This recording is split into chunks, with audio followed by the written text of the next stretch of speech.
हर हर महादेव शंभु। श्री शिवाय नमस्तुभ्यम। स्वागत है आप सभी का हमारे इस चैनल पर। और इसमें हम आपको बताने जा रहे हैं 27 मार्च गुरु प्रदोष के दिन एक अद्भुत संयोग बनने जा रहा है, क्योंकि त्रयोदशी भी इसी दिन है। धार्मिक परंपरा के अनुसार त्रयोदशी पर विधिपूर्वक प्रदोष व्रत करने से और प्रदोष काल में शिव पूजा करने से साधक को जीवन में नए दिशा निर्देश भगवान शिव की कृपा से प्राप्त होते हैं और जीवन में सभी खुशियां ही खुशियां मिलती हैं। इसके साथ ही महादेव की कृपा से सुख और समृद्धि में वृद्धि होती है। संतान, पुत्र सब कुछ मिलेगा। रोगों से आपका छुटकारा होगा तथा शीघ्र विवाह होगा या विवाह में आ रही बाधाएं दूर होंगी। पति पत्नी की आपसी संबंध मधुर होंगे। 27 मार्च का विशेष संयोग है कि इस दिन प्रदोष व्रत, मासिक शिवरात्रि एक साथ आ रहे हैं, जिससे इसका महत्व और अधिक बढ़ जाता है। और गुरुवार के दिन होने से गुरु प्रदोष व्रत है। इस दिन आप भगवान शिव की पूजा के लिए बताई गई पूजा सामग्री अपने पास रखें और शिव प्रसन्नता के लिए पूजन करें, व्रत करें। यदि व्रत नहीं कर सकते हैं तो कुछ विशेष सरल उपाय भी करें तो भी आपको प्रदोष व्रत की कृपा, भगवान शिव के द्वारा प्रदोष व्रत जैसी ही कृपा मिलेगी। भगवान शिव को प्रसन्न करने के लिए यह विशेष दिन है और साधक अपने जीवन की सभी कठिनाइयों को समाप्त करके मोक्ष की प्राप्ति भी करते हैं। स्कंद पुराण के अनुसार समुद्र मंथन के समय जब हलाल विष निकला तो देवताओं ने इसे ग्रहण नहीं किया और न ही असुरों ने। तब भगवान विष्णु की सलाह पर देवताओं ने मनि मन शिव को सुमिरन किया। भगवान शिव ने इसे अपने कंठ में धारण किया, जिससे वह नीलकंठ कहलाई। इसी कारण उस समय यह प्रदोष का दिन था और प्रदोष काल था, इसलिए इसका और अधिक महत्व है। 27 मार्च का प्रदोष जो है ना, वह प्रदोष काल का पूजा मुहूर्त का शुभ समय है। 6:36 पर शाम को 6:36 से लेकर के शाम के रात के 8:56 तक ये प्रदोष काल का समय रहेगा। और मासिक शिवरात्रि का समय रहेगा। पूजा का शुभ समय है रात के 12:03 से 12 मध्यरात्रि 49 तक। और इस दिन क्यों है पूजा का विशेष महत्व?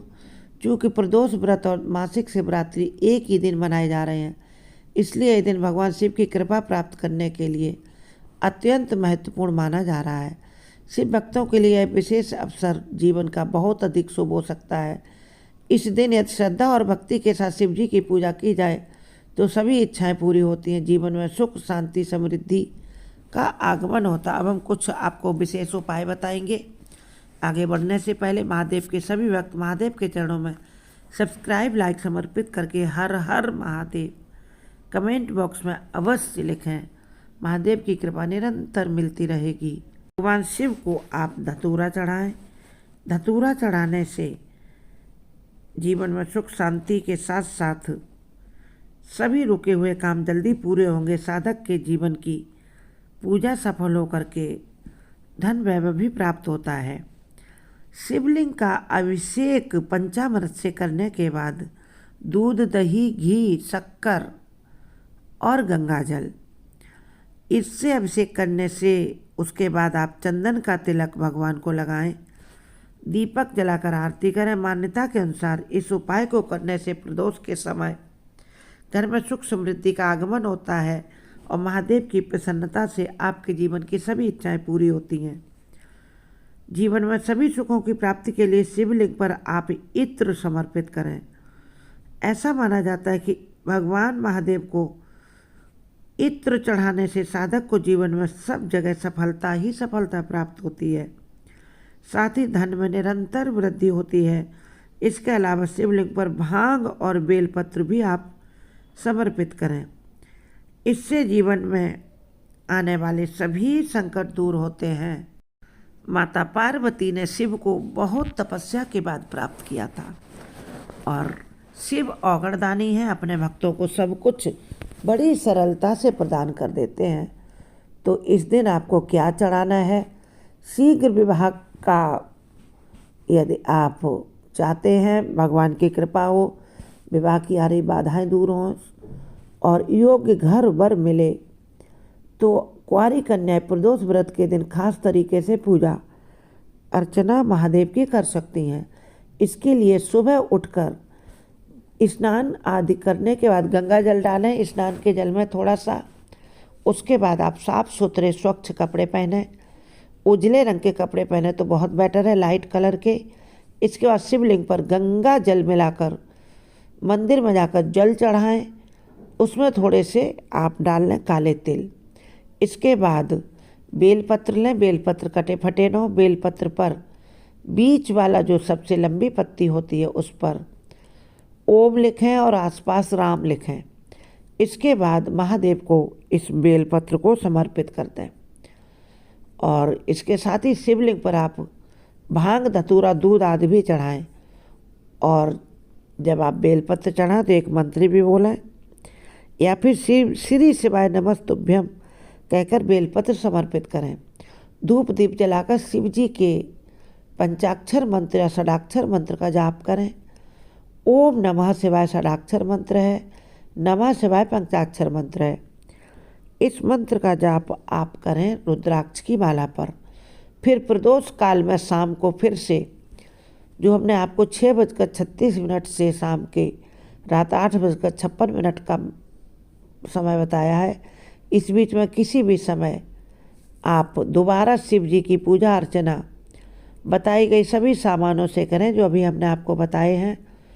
और प्रदोष व्रत की कथा सुने, शिव चालीसा का पाठ करें तथा शिव मंत्रों का जाप करें, शिव जी की आरती करें।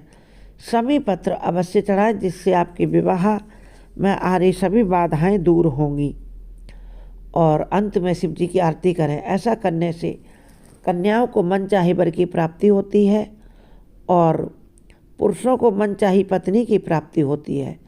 अगर आपके विवाह में कई तरह की बाधाएं आ रही हों या किसी भी तरह की बाधा आ रही हो, तो चाहे आप पुरुष हैं या कन्या हैं, इसके लिए प्रदोष व्रत के दिन आप ये उपाय कर सकते हैं। इस विशेष उपाय में है आप 108 बेलपत्र लें, उन पर चंदन से श्री राम लिखें, बीच वाले पर ओम लिखें और महादेव को एक एक करके श्री शिवाय नमस्तुभ्यम बोलते हुए समर्पित करें या ओम नमः शिवाय बोलकर ये 108 बेलपत्र समर्पित करें। प्रदोष काल में शाम को 6:36 से 8:56 के बीच में। ऐसा कहते हैं कि इस उपाय को करने से जातक के विवाह में आ रही किसी भी तरह की बाधा दूर होती, जल्दी विवाह का योग बन जाता है। प्रदोष व्रत के दिन भगवान शिव माता पार्वती की विधि विधान से पूजा अर्चना करके शिव चालीसा पाठ करने से साधक को विशेष कृपा प्राप्त होती है तथा उसके विवाह में आ रही सभी प्रकार की बाधाओं से मुक्ति हो जाती है, जल्दी विवाह होता है। गुरु प्रदोष व्रत में संतान प्राप्ति के लिए करें ये उपाय। आप शिवलिंग पर जल, बेलपत्र, आक के फूल, गुड़हल के फूल और मदार के फूल चढ़ाएं। शिव मंत्रों का जाप करें, शिव परिवार की पूजा करें और प्रदोष व्रत की कथा अवश्य सुनें, संतान सुख की प्राप्ति होगी। केले के पेड़ की जड़ से मिट्टी लें और घर वापस आते समय अपने बच्चों के माथे पर तिलक करें, या आपके और कोई बच्चा नहीं है तो आप अपने घर में कोई बच्चा है या आपके पड़ोस में उस बच्चे के माथे पर तिलक लगाएं। भगवान महादेव आपको संतान सुख अवश्य देंगे। और गाय के घी का दीपक जलाएं, भगवान शिव की आरती करें। संतान प्राप्ति के लिए भोलेनाथ से प्रार्थना करें। स्नान में केसर या केवड़े का इत्र मिलाएं। शुभ मुहूर्त में भगवान की पूजा करें 6:36 से 8:56 के बीच में। और भगवान शिव को केवड़ा या इत्र चढ़ाएं। इसके साथ ही संतान सुख के लिए आप बार बार प्रार्थना करें माता पार्वती से, भोलेनाथ से, तो आपको बहुत ही ज़्यादा शुभ और बुद्धिमान संतान मिलेगी। सुख सौभाग्य में बढ़ोतरी के लिए भी आप भगवान शिव को बतासे, शक्कर या शहद का भोग लगाएं। जीवन में सभी खुशियां मिलेंगी। आप सभी प्रदोष व्रत अवश्य करें। जो भी समस्या है भगवान भोलेनाथ, माता पार्वती से कहें, हर समस्या जीवन की दूर होगी। आप हमारे चैनल के अन्य वीडियो देखें, शॉर्ट्स भी देखें तथा लाइव वीडियोज अवश्य देखें। सभी लाइव वीडियोज हमारे श्रीमद् रामचरितमानस, श्रीमद् भागवत महापुराण और श्रीमद् भगवत गीता के डाले हुए अवश्य देखें। चैनल सब्सक्राइब करें, वीडियो लाइक शेयर जरूर करें। कमेंट बॉक्स में हर हर महादेव लिखना ना भूलें। हर हर महादेव।